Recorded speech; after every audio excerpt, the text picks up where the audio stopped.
Do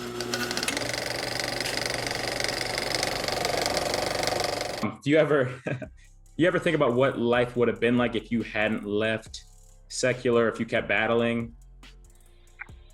Man, I always think about that, and like there's nothing enticing. There's no regrets. Right. I really feel like in the circles I was running, I look at everybody that I was cool with that are now that they're successful. I'll be like, oh, I'd have been with him. Hmm. I'd have been rocking with him, with that producer, with this producer. I think, and I don't want to sound judgmental, but as I even look at them and follow them on the gram, it's not like they got it all together or they're fulfilled or you know what I'm saying? They Right. still trying, they still after the clout chase. And it's not something I desire. I would probably be caught up in the very same things that they caught up in. Gotcha. It's a good way to look at it because sometimes we'll see money or success and think it's like happiness, but it's like it's like grass is greener on the other side. Like you could be in those shoes and be like, I'm not happy at all. In fact, I'm sad, like more sad. Yeah. So God kind of puts you where you're supposed to be. Yeah. So now I guess I would consider you're like CHH through and through. So what made you want to make the CHH Ain't Dead project? Like what made you want to be like, you know what, let me remind people that this is growing and not dying? All right, so just some back context. The reason why I always felt so strongly about trying to represent the genre, I come from the other side, Right. and I see how they look at us on this side, or how they view the things of the Lord. I see, what they glorify, and I came on this side. And at the time that I got saved, it was like Cross Movement Mm-hmm. on top, and then Reach Lecrae started to make his rounds.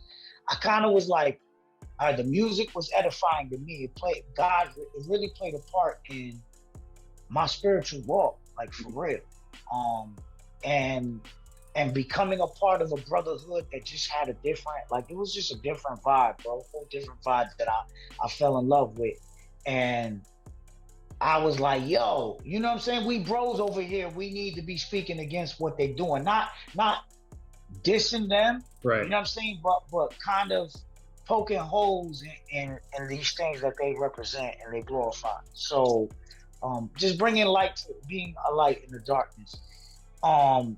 So at one point, I kept seeing other Christian rappers, Mm-hmm. or former Christian rappers, especially, I'm not even gonna name them. Mm-hmm. It was a former Christian rapper like, yo, CHH is dead. That's his tweet. And at that time we was on tour, and by the grace of God, no boasting, bro, but sold out shows, Mm-hmm. GOM tour. And I'm like, bro, who the hell is you to make this call? You nobody to make that call, bro. Right. Like you ain't doing no shows. You ain't doing you look like you got a lot of streams. You probably buying them joints. So it made me like, nah, man, you can't make that call. Right. I definitely hit homie in the DM. He read it, he ignored it. Mm-hmm. Like, so it's not like, I went straight to the wax. Right. And then after that, like I made this little single called CHH Ain't Dead. Mm-hmm. And then it was making its rounds, getting the buzz. Everybody was wondering who I was talking about.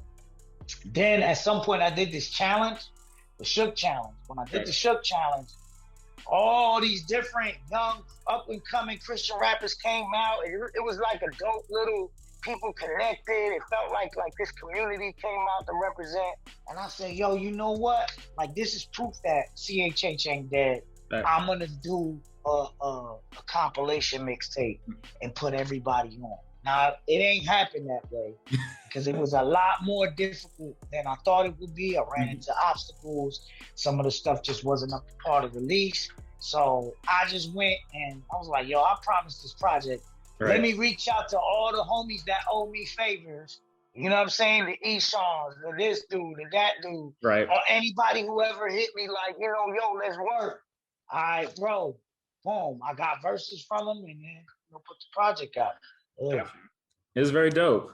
So this is where the funny story comes in. So do you know Not gonna lie. So when I was younger, I would say like, you know how we all go through this identity crisis type thing when we're younger. That's good. Like, yeah, kind of like you don't want to be like Friends, indie friends. Oh, okay. So do wonders like AI anomalies. I know that, right? Saga, who was rap on the same beats. You're definitely more lyrical. So like you're not. I actually knew a guy in Miami that he was going to the same. And I tweeted like last week that someday I'm gonna have a song with him. I don't know how it's gonna happen, but it's gonna happen. So